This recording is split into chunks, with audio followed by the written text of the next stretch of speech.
नमस्कार. भगवद्गीता भावार्थ या मालिकेमध्ये आपले स्वागत आहे. आज आपण अध्याय 5 मधील 16 ते 20 हे श्लोक पाहणार आहोत. श्लोक 16 पाहू. कायेन मनसा बुद्ध्या केवलैरिंद्रियैरपि योगिनः कर्म कुर्वन्ति संगतत्वात्मशुद्धये. आता आदित्यवत म्हणजे उगवत्या सूर्याप्रमाणे जेव्हा अज्ञानाचा नाश करणाऱ्या ज्ञानाने जीव प्रबुद्ध होतो, तेव्हा ज्याप्रमाणे सूर्य दिवसा सर्व वस्तूंना प्रकाशित करतो, त्याप्रमाणे त्याचे ज्ञान सर्व गोष्टी प्रकट करते. वास्तविक ज्ञानाची प्राप्ती पूर्णपणे परिपूर्ण कृष्ण भावना भावित मनुष्याकडून होऊ शकते.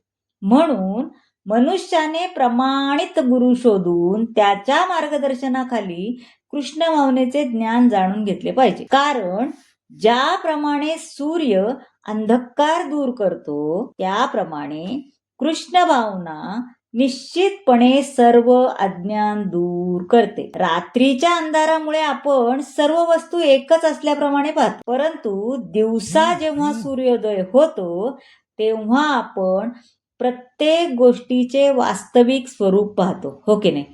आध्यात्मिक जीवनामध्ये पण वैयक्तिक स्वातंत्र्य आणि स्वरूप जाणणे म्हणजेच वास्तविक ज्ञान आहे असे म्हणतात. आता श्लोक 17 पाहू. ज्ञानेन तु तदज्ञानम् येषां नाशितमात्मना तेषामादित्यवज्ञानं प्रकाशयति तत्परम् तद्बुद्धयस्तदात्मानस्त तन्निष्ठास्तत्परायणा गच्छन्त्य पुनरावृत्ती ज्ञाननिधूतकल्मषा. आता तद्बुद्ध म्हणजे ज्याची बुद्धी सदैव भगवत परायण असते असा. जेव्हा मनुष्याची बुद्धी, मन, निष्ठा आणि आश्रय हे सर्व भगवंतावर स्थिर होते, तेव्हा तो पूर्ण ज्ञानाद्वारे त्याची सर्व कल्मशे धुतली जातात आणि अशाप्रमाणे जो सहज मुक्तिपथावर अग्रेसर होतो, त्याला परमसत्याचे संपूर्ण ज्ञान होते. भगवंताहून अधिक काहीही नाही. श्रीकृष्ण हेच परमसत्य आहे हे त्याला समजते. आता पाहूया श्लोक 18.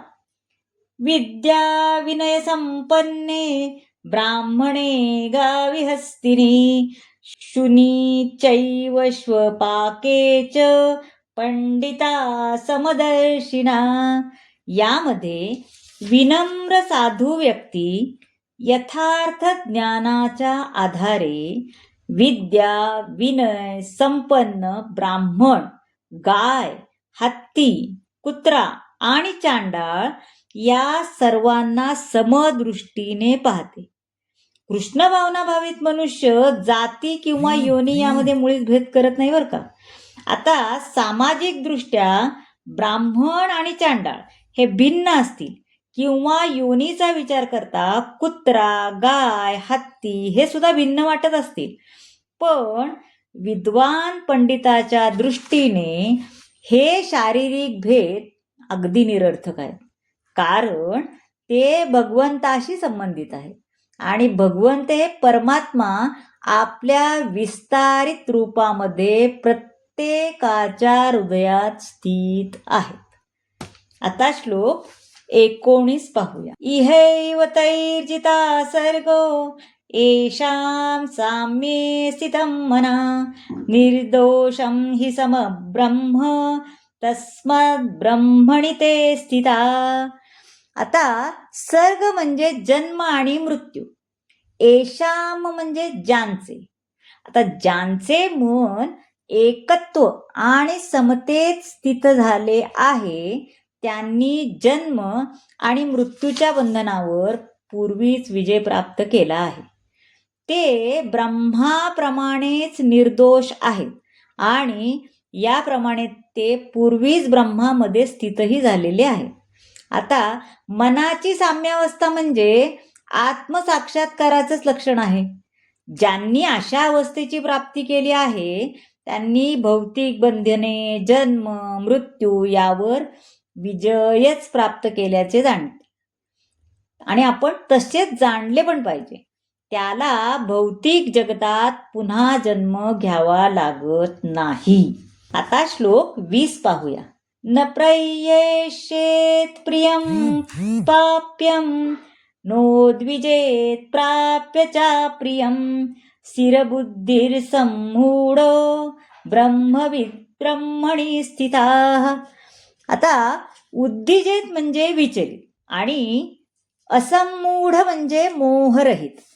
जो मनुष्य प्रिय वस्तू प्राप्त झाल्यावर हर्षून जात नाही, तसेच अप्रिय वस्तू प्राप्त झाल्यावर शोक करत नाही, ज्याची बुद्धी स्थिर आहे, जो मोहरहित आहे आणि भगवत विज्ञान जाणतो, तो पूर्वीच ब्रह्मामध्ये स्थित असतो. आत्मसाक्षात्कारी व्यक्तींची लक्षणे सांगतात. पहिले लक्षण आहे की तो स्वतःच्या शरीराशी मिथ्या तादात्म्य करून मोहित होत नाही, कारण तो जाणतो आपण म्हणजे हे शरीर नाही तर भगवंताचे अंश आहोत. म्हणून तो शरीराशी संबंधित कोणतीही गोष्ट प्राप्त झाली तरी हर्षितही होत नाही आणि ते गमवल्याने शोकही करीत नाही. मनाच्या या स्थिरतेला स्थिर बुद्धी म्हणले जाते. तो देहात्माचा आत्मा समजून मोहित होत नाही, तसेच देहाला शाश्वत पण मानत नाही आणि आत्म्याचे अस्तित्व अमान्य पण करत नाही. आणि या ज्ञानामुळे भगवान परमात्मा जाणण्याच्या स्तरापत तो उन्नत होतो. ब्रह्माशी एकरूप होण्याच्या मिथ्या प्रयत्न करता आपल्या स्वरूप स्थितीला जाणतो. यालाच ब्रह्म साक्षात्कार असे म्हणतात. तर मंडळी, कसा वाटला आजचा भाग नक्की सांगा. आवडल्यास लाईक करा, शेअर करा, सबस्क्राईब करा, कमेंट जरूर करा. धन्यवाद.